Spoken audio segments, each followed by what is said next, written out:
Hi guys, this is Ranjit, and in this video we'll be doing the full review for this Realme GT Master Edition, which I had unboxed a couple of weeks ago. And I've been actually using this smartphone as my primary phone for over 10 days now. So I'll divide this review into pros and cons. What did I like and what did I did not like? And guys, just bear with me, my voice is a little bit iffy. I had terrible cold for the last week, hence I did not post any videos. Anyways, let's break it down between the pros and cons. And guys, I won't get into the specs and all of those things. If you want to know that, watch my unboxing video. I've covered all that. But for specs, again guys, here are the specs for this device. And now I feel it's a pretty decent mid-range smartphone, considering that it starts at 26,000. I was checking the Flipkart page. The base variant that starts with 6 gigabytes of RAM and 128 gigabytes of storage is for 26,000. Again, you have some card offers, but that's what it is. Anyways, let's break it down between the pros and cons. And the first thing that I liked about this device, and this is unique guys, and this is regarding the screen. Yes, it has that AMOLED screen, and this is again that 120 hertz screen. You can actually adjust it inside if you want, and you can go over here. You have to go into the more settings, and the screen refresh rate, as you can see, you can force it to 120 hertz. I've kept it on auto for most of the time, so whenever it needs that 120 hertz it goes. And you can also put it on 60 hertz to save a bit of battery, but I never did that. I mostly used it, forced it at high, but I reverted back because I felt the auto was also doing a good job. So again, 120 hertz and all these things, this has become normal in this price range, so nothing unique about it. I like it's 120 hertz because some of the vendors are going still with 90 hertz display. But what I like is, if you notice this smartphone, it's not very huge and bulky in the hand. It's having a 6.43 inch screen, and it's an AMOLED screen, good quality AMOLED screen. So it does not feel very bulky. Apart from that, if you have noticed, in many of the mid-range phones in this price point, whenever I talk about the screen quality is good. AMOLED screens are very punchy, so watching videos and stuff is good. But most of them are actually not that bright. For example, when you use it outdoors, I often say that the screen was not that bright, but that's not the case with this one. Even in outdoor conditions, when you leave it on auto brightness, actually it gets enough bright that you can easily see the screen. So I feel in that department they have done a good job. In fact, if I recall the specs, they say that outdoor brightness, it can go up to 1000 nits. So that is a good thing, and a good quality AMOLED screen. Next thing, and again this comes down to the feel and everything guys. As I've told you, it feels comfortable in the hand. Neither it feels heavy nor light. The weight balance has been done well on this one. And what I like is this back. Again, if you look at this back pattern, and even in my unboxing video I told you, this looks pretty unique, and I like this design. This is a very different sort of a design, and I would say it's just not looks guys, this is functional also. In fact, the back resist your fingerprints. Again, I'm using it without the case, though the case comes inside the box. I haven't used it. No fingerprints or anything on this one, and this actually provides a little bit of grip. For example, as you can see, I can hold this phone like this and it just won't slip away. So not only this design looks unique, I would say it stands out, but I feel it's functional, and I feel they should continue with this sort of a design in their future phones also. Next thing is regarding the processor. This comes with a Snapdragon 778 SoC, which is the 5G one, and I have to say guys, the performance is actually really good on this one. I did not face any issues of lagginess or anything. It's a very fast processor, one of the best in the 7X series in the from the Qualcomm. So in terms of performance, you don't have to worry about it. In fact, I was a little bit worried about the battery life also, but the battery life is also very good because this processor is actually very power efficient. So a very good processor that you are getting with this one. Though this comes in two variants guys, 6 gigabytes of RAM and 8 gigabytes of RAM.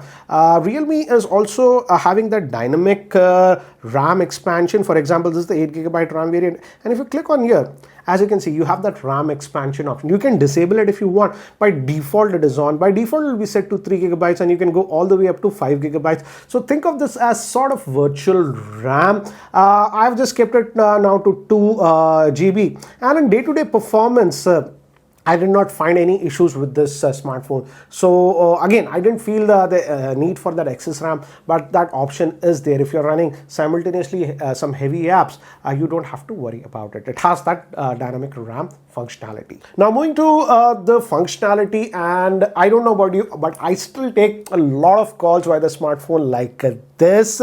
And here I have to say the earpiece quality is excellent on this smartphone.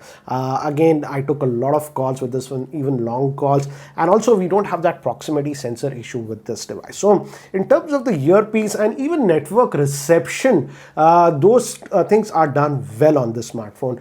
Even if you are sort of a business user who takes long calls, that is not a problem. The earpiece quality is very good and no proximity sensor issue on that. So in terms of that one, they have actually done a really good job. And also in terms of network reception, I felt it is good. And one strange thing is that I feel the Wi-Fi reception and even the Bluetooth reception on this one is done very, very well. I tested this with multiple, Bluetooth headsets ranging from budget ones to high-end ones, and I did not have any issues with Bluetooth range on this one. I also tested the Wi-Fi, and I just want to tell you guys, the Wi-Fi performance is so good on this device. To give you an example, guys, this is the Galaxy Fold 3. This is the flagship from Samsung, cost almost 1,50,000. So let's do one thing. I have the same router I'm going to connect. This is the Airtel fiber connection that I have, and let's connect to the same server, and let's run the Wi-Fi speed test first on this one. This is the flagship Fold 3, and let's see the speeds that generally I max out around 530, 540. As you can see, we are getting about 500 on this Fold 3, and this is the best of the best, guys, as you know. Upload we're getting slightly higher, about 540 or something. Now let's see what are the Wi-Fi results that we get on this smartphone. Guys, remember the price of the smartphone, okay? And yeah, same server. I just wanted to test with the same server. Let's just do that. Let's see what do we get. And here also, as you can see, 470, 480. I've seen it going to about 500 also. Again, it's Wi-Fi, guys, so sometimes it goes up and down. As you can see, upload. In upload, actually, it is beating even this Galaxy Fold 3. So to summarize, guys, I ran it earlier also. If you go to results, actually, results, as you can see, earlier I got a speed of 552. So it was almost close to what the network reception I was getting on Wi-Fi, even to the Fold 3. What does that mean? That means that in terms of Wi-Fi reception and the antennas used on this one are very, very good. It's almost as good as that is used in flagship. So in terms of network reception, Wi-Fi and all those things, they haven't compromised. That's what I wanted to say. And even the Bluetooth range was very, very good on this smartphone. Okay, let's move to the next thing. And again, this is also marketed as a 5G smartphone, and I'm glad that they are not doing gimmicks. In terms of 5G bands, this smartphone supports 8 5G bands, guys. Not a gimmick like some other vendors are doing, just giving 1 or 2 bands of 5G and calling it 5G. So that way also I like this one. Okay, and now moving to gaming. Again, I am not a heavy gamer. If you guys know, I played Call of Duty on this one, and I could actually put the graphics settings to the max, guys. Not high, very high, but even at max, and it ran it fine without any issues. Again, guys, I played a couple of games of Call of Duty and I did not face any issues, but I'm not a hardcore gamer. If you want to know about the full gaming capabilities of this smartphone, check out other YouTubers who are heavily do gaming. But again, even after gaming a couple of games and after using this phone, as I've told you, I've used it for more than 10 days, I never had an issue of any overheating or something like that. So that way also the processor 778 is actually a really nice one. Okay, now let's talk about the battery on this one. This one on paper has just 4300 milliamp hour battery, and I was also very skeptical because the Snapdragon 778 is a new processor. How would be the battery life? Let me actually show you the stats. In fact, the battery life is pretty decent, and if I go over here, let me go to album screenshots. I've saved them. Let me give you an idea. Okay, as you can see, it was at 9%. After 1 day, 11 hours of the charger, used it for about 7 hours, 8 minutes of SOT. So again, very good. Standby time was also very good. And here again, similar results. When it was 10%, I took it off again over 1 day of the charger, 8 hours, 23 minutes of SOT. And here again, as you can see, this was in 1 hour, but here I got a screen on time of just about 5 hours, 8 minutes. And you might say, why this difference? One thing to note is that it has this option of always on. If you keep this always on, SOT was reducing by about 1.5 hours. But for most users, I would say if you are not enabling this always on, then you can expect battery life anywhere from about 6.5 to about 8.5 hours on this smartphone. And in fact, it was not like that I had to charge it at night. It was hovering about 24 to about 32 hours for me. So that way, I would say the battery life is good on this. It's not outstanding, guys. It's not a 6,000 or 7,000 milliamp hour battery, but pretty decent. And battery was not an issue. Another thing that I like is that in the box itself, you get that 65-watt charger, and that charges the smartphone very, very quickly. I exactly don't recall, but it was when it was at about 7%, I had put it on charge. And when I came after 15 minutes, it was showing me a charge of about 60%. So it charges really, really quickly. So you don't have to worry about the charging on the phone. The supplied charger is actually really fast on this one. Let's move to the next thing, and that's regarding the camera. If you look at the rear camera setup, it's a triple camera setup that we are having. The main camera is a 64 megapixel, ultra wide is 8 megapixel, then we have that 2 megapixel, just the macro. Front facing is actually 32 megapixel. Let me actually show you some of the sample shots that I have taken with this device. Some outdoor samples first, and as you can see in outdoor conditions, does a good job. This regular shot, this was that wide angle. One more example, regular shot, and this was that wide angle. Some more samples, and you can also zoom in. This is 2x zoom, and this is that wide angle. And again, outdoor conditions, as you can see, does a good job. Now this is in actually pretty low lighting conditions. Just notice the background, guys, the light. This is almost at 630. And in this normal mode, it did much better than I expect, but this is portrait here, it showed it weakness. And these are, again, this is just after 15 minutes how dark it became. As you can see, regular shots come out good, but you have to hold it properly, otherwise there is this blur. Again, if you hold it for 2 seconds, this is what I got. This is a regular shot. This was the night mode. The night mode made a difference. Again, this is regular shot. How dark it is, you can get an idea how dark it was in this area. And this was with the night mode. So the night mode makes a huge difference on this smartphone. And again, some casual shots taken in artificial lighting. This is regular shot, non-HDR, and this is HDR. So HDR also does make a difference. Samples with the front-facing camera. Again, this is 6:30 at night. It was actually pretty dull. It is showing a lot more brighter in the picture, and these were taken in the portrait bokeh mode. I feel the bokeh at default level, that 60%, is just too much. This was in the regular mode, and as you can see, it does a good job. Here again, this is portrait bokeh mode, but the bokeh, if you notice, the background blur is a lot better because I reduced it from 60% to 30%. So camera, I would say it does a decent job, but again, I would say in when the lighting goes really, really dull, so you have to be a little bit careful. What happens is that, for example, my wife was taking some of the shots at night when very, very dull. In fact, most of the shots came out a lot brighter than it was. It was actually pretty dark. But what tendency people have is at night, especially, they just click and they just move. I would say at night, when you're taking the shots, just click and just wait for about half a second. That way you can get actually slightly better shots. But again, the camera is decent for regular stuff. As I've shown you, I was using this one. I did not have a problem. But now let's also talk about some of the cons and the weaknesses that I found on this smartphone. And the first one is, this is a peculiar thing that I noticed on this smartphone, and I think so this can be fixed with an OTA update. I hope they do it. As I've told you, the screen quality is really good.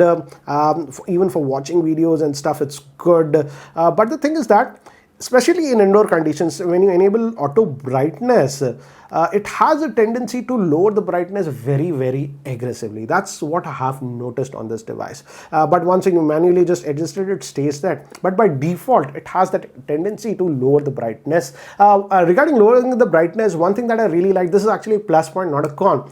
The brightness can go actually really, really low on this device. So at night, when you close all the lights, you can actually use this smartphone. It doesn't blind you. In many of the AMOLED screens, they simply do not go very low in brightness. This one does go, but the auto brightness can be calibrated a little bit well, I feel. I hope they fix that with the OTA update. Next thing is, and this is the biggest bummer on this device. For some reason, they don't have stereo speakers on this one. They just have a single speaker over here. Don't get me wrong, the single speaker is very, very loud.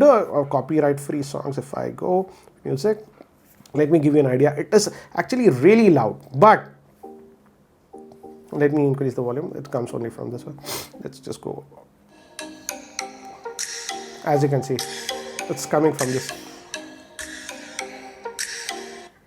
You can completely block it. So the problem is, it's not that the speaker is not loud. It's actually loud for a single speaker, but at this price point, I felt they should have given a stereo speaker. But luckily, this one has the 3.5mm headphone jack as a consolation prize.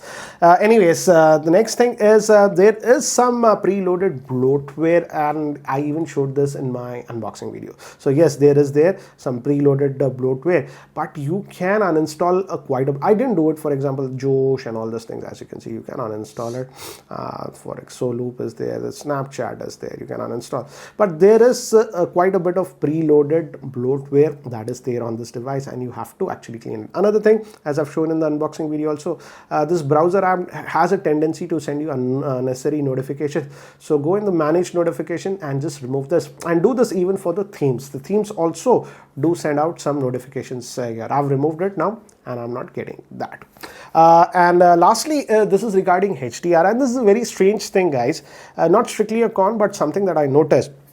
When I go to YouTube and if I search for, what do you say, HDR videos, this Costa Rica thing is very famous.